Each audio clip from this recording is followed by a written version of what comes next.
Yo, what's up? Welcome to another episode of Mostly Low Budget Movie Reviews. I am your host, Clarence. Thank you for tuning in. In today's episode, I have the number one trending movie on Netflix. It's called Straw. Now, it's another Tyler Perry movie where he does everything. He's the writer, producer, director, starring Taraji P. Henson, who works with him often. And this is listed as a mystery thriller drama, but it's really just one thing. Now, I don't want to be long-winded here, but my veterans know I'm not a Tyler Perry fan. I like that he gives people work that wouldn't normally get it. More on that later, but I hate his writing style, his lack of a true understanding of the topics, really, that he's trying to put into these movies. But as you guys know, I can only judge what's on the screen, and I won't bring any of my previous feelings into this. But I'm going to do something a little bit different today. I'm going to read you word for word how they describe the movie, and then I'm going to give you the setup as I always do, and I like to be spoiler free, but today I'm going to give some minor spoilers so I can kind of make my point. Now, here's what they said. A single mother's world unravels in chaos as her day goes from bad to worse to catastrophic as she struggles to care for her ill daughter, pushed to the brink by a world that's indifferent to her existence. She's forced to confront impossible choices in society that offers her no safety net. So that's what they said, but here is the actual movie setup. We see this dirty, rundown apartment with an eviction notice in plain view. Janiyah wakes up alongside her young daughter. We get the impression she has some kind of medical issues while she is bathing her. They leave for school, and she's screamed at by the landlord that she better have that rent by 10 on her break or else.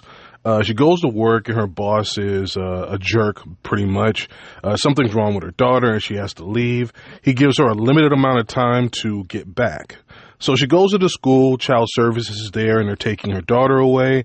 Then she leaves, and she gets into this thing with this police officer, and he's like a racist jerk, and he gets her ticketed and her car impounded.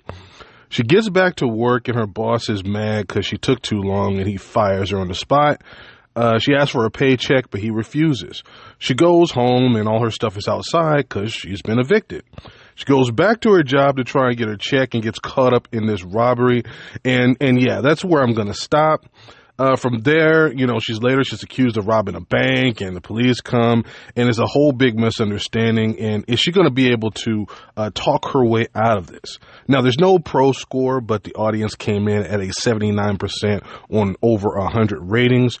But what did I think? Well, the only real positive for me was Taraji.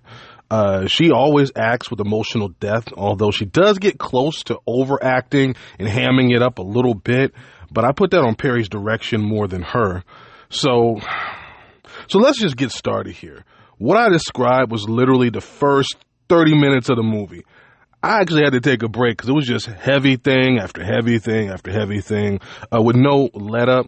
I mean, I get it. He wanted us to, see how bad her life is and how that might make someone snap. But let's get a little bit more realistic. I mean, this whole situation really didn't scream true. Yes, some of this stuff could have happened, but the only thing that didn't really happen to her was a sexual assault. And low key, I was waiting for that to happen.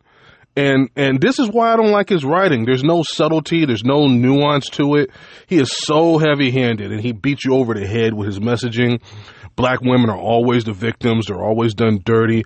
Of course she runs into a racist cop that threatens to kill her.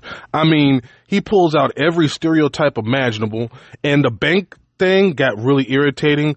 I get she kind of zoned out based on the situation. I mean, but she pulls out a gun and demands they cash her check. So why is she so confused that, they think they're being robbed? Again, initially, I get it. But they have her acting way too naive for way too long, asking why are they acting scared while she's screaming and waving a gun around. This is just another movie in the struggle Olympics. Side note, it was good to see Sinbad get a little role here. I know he's been sick and he's been struggling, so that was a solid move by Perry to give him a job. My movie review really isn't for his fan base, because I'm sure they're going to eat this up and ask for seconds. My review is for the neutral parties wondering if they should bother watching this drama. And that's what I mean. It's a drama. There's no mystery to solve. There's no thrills to be had. Just heavy-handed drama where he's preaching to the choir. Everyone else is going to tune out. Oh, and there is this twist I'm sure he thought was clever, but it really only served to kind of mess the rest of the story up and make it even more unrealistic. This wasn't the kind of movie that needed that type of twist. Yeah, I really think it's time for Perry to allow other people to write. I mean, he can still have the ideas and have, to be the driving force behind getting things done. I mean, take this for example. The synopsis sounds fine, but that really ain't what we got. I mean, this was way too, it was just way too much based on what that description was. This is another one that only Tyler fans can appreciate. Everyone else, you can definitely go ahead and skip this one.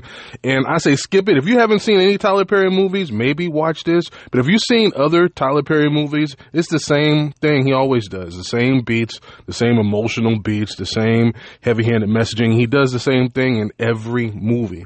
So you're not missing anything here if you decide to skip this one. With that being said, I'll close it out right here. If this is your first time, don't make it your last. This has been a Podbean production, mostly low-budget movie reviews with Clarence. Thank you for the support. I appreciate it. Thank you for tuning in. I am up on all streaming platforms, including YouTube now. So go ahead over to YouTube, Low-Budget Movie Reviews with Clarence, and all of these will upload shortly after I upload them to Podbean. And you can actually, if you don't have one of those streaming services, just go over to YouTube and you can listen to these full reviews over there as well. Thank you very much. Again, I appreciate you guys, and I'll see you next time. Peace.